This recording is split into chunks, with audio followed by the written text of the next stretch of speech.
তাহলে সাহারার যে ভূপ্রকৃতি, সেই সাহারার ভূপ্রকৃতি আমরা পড়ছিলাম।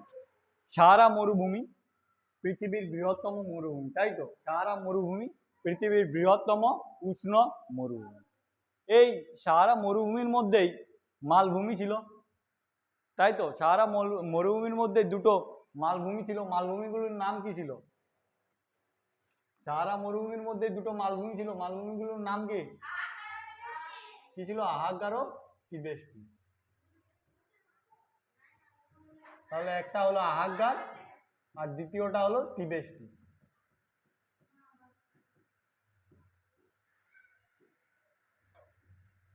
তাহলে এই যে সাহারা মরুভূমি, সেই সাহারা মরুভূমির মধ্যে দুটো মালভূমি ছিল, একটা আহাগ্গার আর একটা তিবেস্তি।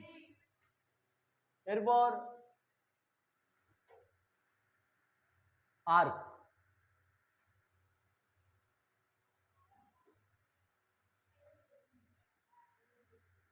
আর্ক আর্ক কি জানো? দেখতে পাচ্ছ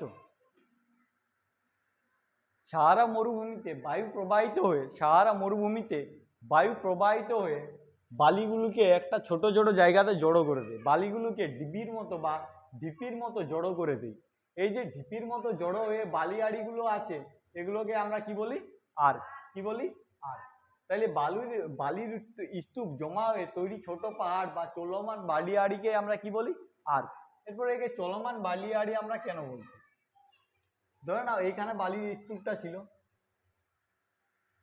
বাতাস দিল, বাতাস দেওয়ার ফলে দেখা গেল যে কিছুদিন পরে এইখানে কিছু পরিমাণ বালি সঞ্চিত হলো এই জায়গা থেকে এসে। পরের বার কি হলো? এই জায়গা থেকে আরো কিছু পরিমাণ বালি এসে এখানে সঞ্চিত হলো। তারপরের বার এইখান থেকে আরো কিছু বালি এসে এই জায়গাতে সঞ্চিত হলো।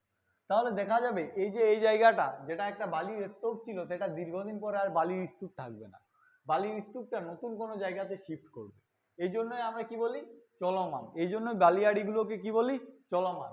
তার যে পজিশনটা সেটা একটা জায়গা থেকে আরেকটা জায়গাতে মুভ করলো। তাহলে আর্ক কি না, বালির স্তূপ জমা হয়ে যে ছোট ছোট পাহাড় তৈরি করে, সেই পাহাড়গুলোকে আমরা কি বলি? আর্ক। তাহলে সাহারা মরুভূমিতে ছোট ছোট যে বালির স্তূপের যে বালির স্তূপগুলো, সেগুলোকে আমরা কি বলি? আর্ক। আর এই আর্কগুলো একটা থেকে আরেকটা জায়গাতে স্থান পরিবর্তন করতে পারে, তাই এগুলোকে আমরা চলমান বালিয়াড়ি বলি। এরপর রেগ। সাহারা মরুভূমি যে জায়গাতে বালির সাথে ছোট ছোট পাথর, কাঁকর, নুড়ি মিশে থাকবে, এই জায়গাটাকে আমরা কি বলি? রেগ। তাহলে রেগ কি না, সাহারা মরুভূমিতে যেসব জায়গাতে বালির সাথে পাথর, কাঁকর, নুড়ি মিশে থাকে, সেই জায়গাগুলোকে আমরা কি বলি? রেগ। আবার আসো হামাদা। হামাদা কি না, যদি বালি কম থাকে, বালি থাকেই না বললেই চলে, বালি নেই, বালিহীন, সাহারা মরুভূমির যে অঞ্চলে কোনো বালি নেই, সাহারা মরুভূমির যে অঞ্চলে কোনো বালি নেই, শুধুমাত্র কি কি আছে? শক্ত আর রুক্ষ পাথর। সেই শক্ত আর রুক্ষ পাথর যুক্ত যে অঞ্চলটা, সেটাকে আমরা কি বলি? হামাদা। সেটাকে আমরা কি বলি? হামাদা। তাহলে হামাদা কোনটা না, সাহারা মরুভূমির যে অঞ্চলে শুধুমাত্র শুকনো পাথর আছে, সেই অঞ্চলটাকে আমরা কি বলি? হামাদা। সেটাকে কি বলি? হামাদা। ওয়াদি। ওয়াদি কি? ওয়াদি কি? দেখতে পাচ্ছ সাহারা মরুভূমিতে বেশ কিছু নদী থাকবে, কিন্তু বন্যা না হওয়ার কারণে বা বৃষ্টি না হওয়ার কারণে নদী খাতগুলো শুকনো থাকবে, নদী খাতে কোনো জল থাকবে না। এইরকম শুকনো নদী খাতগুলোকে আমরা কি বলি? ওয়াদি। এইরকম শুকনো নদী খাতগুলোকে আমরা কি বলি? ওয়াদি। এই যে শুকনো নদী খাত, এই শুকনো নদী খাতগুলোকে আমরা কি বলছি? ওয়াদি। তাহলে সাহারা মরুভূমি বৃষ্টিহীন হওয়ায়, সাহারা মরুভূমি বৃষ্টিহীন হওয়ায় সেখানকার যে নদীগুলো, সেই নদীগুলোতে জল থাকবে না। আর এই জলহীন নদীগুলোকে আমরা কি বলি? ওয়াদি। তাহলে সাহারার মধ্যে আর্ক কোনটা না, আর্ক হলো যে বালির স্তূপ বা চলমান বালির স্তূপগুলোকে আমরা কি বলছিলাম? আর্ক। আমাদের রেগ কোনটা না, যে জায়গাতে বালির সাথে নুড়ি, পাথর, কাঁকর মিশে আছে, সেটাকে আমরা রেগ বলছি। আবার যদি শুধু পাথর দেখি, বালি নেই বললেই চলে, তাহলে শুধু পাথরযুক্ত যে অঞ্চলটা, সেটাকে আমরা কি বলি? হামাদা। আর ওয়াদি কোনটা না, শুকনো খাত। সাহারা মরুভূমির মধ্যে যে শুকনো খাত আছে, সেটাকে আমরা কি বলি? ওয়াদি। চলে আসি যে সাহারা মরুভূমি, সেই সাহারা মরুভূমির জলবায়ু। তাহলে আগের যে এইটা, এই জায়গাতে আমরা কি পেলাম? সাহারা মরুভূমির ভূপ্রাকৃতি কি পেয়েছি? সাহারা যে মরুভূমি, সেই সাহারা মরুভূমির ভূপ্রকৃতি, তাই তো। এর পরের যে জায়গা, এর পরের জায়গাতে আমরা কি পাবো? না সাহারা মরুভূমির প্রাণ বা সাহারা মরুভূমির জলবায়ু। এটা কি বটে? সাহারা মরুভূমির জলবায়ু।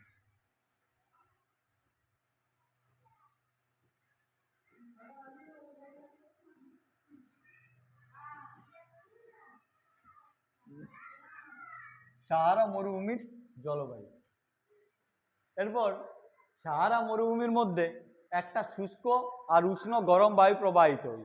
সাহারা মরুভূমির মধ্যে একটা শুষ্ক ও গরম বায়ু প্রবাহিত হয়। এই শুষ্ক গরম বায়ুটাকে কি বলা হয়? কি বলা হয়? খামসিন। কি বলা হয়? খামসিন। আমরাও দেখবে গ্রীষ্মকালে আমরা বলি লু প্রবাহিত হচ্ছে, আমরা গ্রীষ্মকালে বলি লু প্রবাহিত হচ্ছে। এই লুটা কি? না থর মরুভূমি থেকে যে উষ্ণ বায়ুটা আসছে, সেই উষ্ণ শুষ্ক বায়ুটাকে আমরা ভারতীয়রা লু বলছি। আবার সাহারা মরুভূমিতে যে শুকনো শুষ্ক উষ্ণ বায়ু প্রবাহিত হচ্ছে, সেটাকে কি বলে? খামসিন। আবার যখন এই খামসিনটা যখন গিনি উপকূলে প্রবাহিত হবে, এই খামসিনটাই যখন গিনি উপকূলে প্রবাহিত হবে, তখন সেটাকে আমরা কি বলবো? হার মাট্টান। হার মাট্টান। কি বলবো? হার মাট্টান। তাহলে যেটা খামসিন সেটাই হার মাট্টান, শুধুমাত্র জায়গাটার তফাৎ। খামসিন না গোটা সাহারা মরুভূমি থেকে খামসিন বলে জানে, এবং গিনি উপকূল অঞ্চলে ওটাকে কি বলে? হার মাট্টান। ওটাকে কি বলে? হার মাট্টান। ওটাকে কি বলে? হার মাট্টান।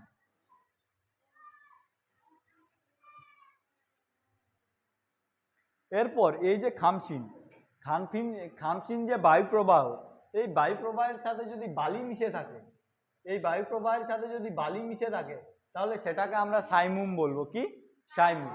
তার মানে দেখতে পাচ্ছি খামসিন, হারমাট্টান, সাইমুম প্রায় একই জিনিস। খামসিন কোনটা? না যেটা উষ্ণ শুষ্ক বায়ু যেটা সাহারা মরুভূমিতে প্রবাহিত হচ্ছে, সেটাকে আমরা খামসিন বলছি। হারমাট্টান কোনটা? না সাহারা মরুভূমিতে প্রবাহিত যে খামসিনটা, সেই খামসিনটা যখন গিনি উপকূলে যাচ্ছে, তখন সেটাকে আমরা কি বলছি? হারমাট্টান। আর এটাকে দা ডক্টর তো বলা হয়। কি বলা হয়? দা ডক্টর। আবার এই যে খামসিন, এই খামসিনের সঙ্গে যখন বালি মিশে থাকবে, এই যে উষ্ণ হাওয়া, এই উষ্ণ হাওয়াটার সাথেই যখন বালি মিশে থাকবে, বা এই উষ্ণ শুষ্ক বায়ুটার সাথেই যখন বালি মিশে থাকবে, তখন সেটাকে আমরা কি বলবো? সাইমুম। তার মানে যদি আমি বলি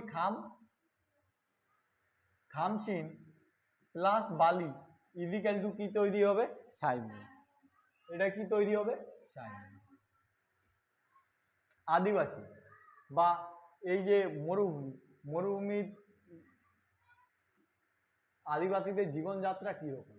না এখানকে যে আদিবাসী, তারা একটা তুয়ারেগ সম্প্রদায়ের যে আদিবাসীরা আছে, আর একটু বাইকের চাবিটা রুমে রাখা আছে। তাহলে যেটা আদিবাসীগুলো আছে, এই আদিবাসীগুলোকে তুয়ারেগ বলা হয়। কি বলা হয়?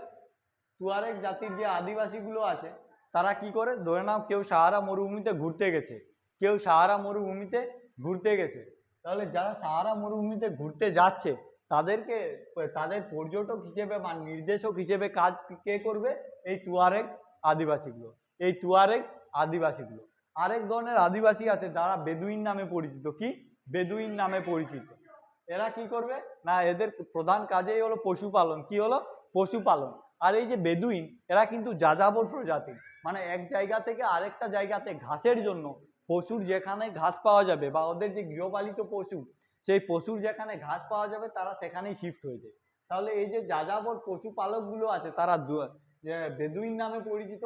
আর তুয়ারেগ হলো এমন একটা আদিবাসী যারা যখন সাহারা মরুভূমিতে পর্যটক আসে, তাদেরকে দিক নির্দেশ বা তাদেরকে সাহারা মরুভূমিতে কিভাবে ঘুরতে হবে তার নির্দেশক হিসেবে কাজ করে। এরপর চলে আসি মরুদ্যান। মরুদ্যান কি? না মরুদ্যান এমন একটা জায়গা যেখানে ভূগর্ভের নিচে, সাহারা মরুভূমিতে ভূগর্ভের নিচে জল পাওয়া যাবে। একমাত্র এই যে জায়গাগুলো মরুদ্যান, যেখানে জল পাওয়া যাবে, সেই জায়গাগুলোই কিন্তু কৃষিকাজের একমাত্র ভরসা। তাহলে মরুদ্যান কোনটা? না সাহারা মরুভূমিতে যে জায়গাগুলোতে ভূগর্ভস্থ জল পাওয়া যাবে সেটাকেই আমরা কি বলবো? মরুদ্যান। এরপর যদি জল পাওয়া যায় তাহলেই সেখানে কৃষিকাজ করা যাবে। এরপর ক্যারাভেন। ক্যারাভেন কি? ধরে না অনেকগুলো উট একসাথে যাচ্ছে, এই অনেকগুলো উট যেগুলো একসাথে যাচ্ছে এদেরকে আমরা কি বলবো? ক্যারাভেন। অনেকগুলো উট যখন একসাথে যাবে তখন তাদেরকে আমরা কি বলবো? ক্যারাভেন। তাহলে যখন উটগুলো দলবদ্ধভাবে যাত্রা করে তখন সেটাকে আমরা কি বলবো? ক্যারাভেন। তাহলে ক্যারাভেন কি? না উটের দলবদ্ধ যাত্রা। উটগুলো যখন সারিবদ্ধভাবে এক জায়গা থেকে আরেক জায়গায় যায় তখন সেটাকে আমরা কি বলি? ক্যারাভেন। এরপর আছে নিম্নদ অববাহিকা। আজকে মনে হয় শেষ টপিক হবে এই নিম্নদ অববাহিকা। তারপরে আছে খনিজ সম্পদ। খনিজ সম্পদে বেশি কিছু নেই, এই যে নিম্নদ অববাহিকা, সেই নিম্নদ অববাহিকাই আজকের শেষ। এই যে নিম্নদ অববাহিকা আমরা দেখেছিলাম, এই যে নিম্নদটা সেটা দুটো জায়গা থেকে তৈরি হচ্ছিল, তাই তো? কি ছিল? একটা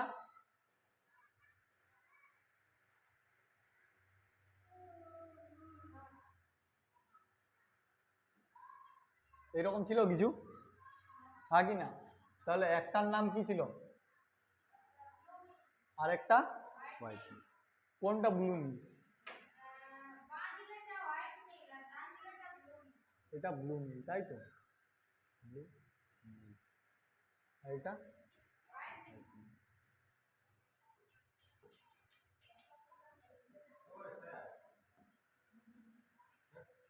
এটা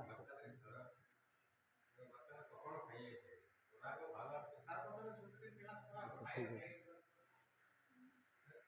ঠিক আছে, যাও তাহলে তোমরা আজকে পুরা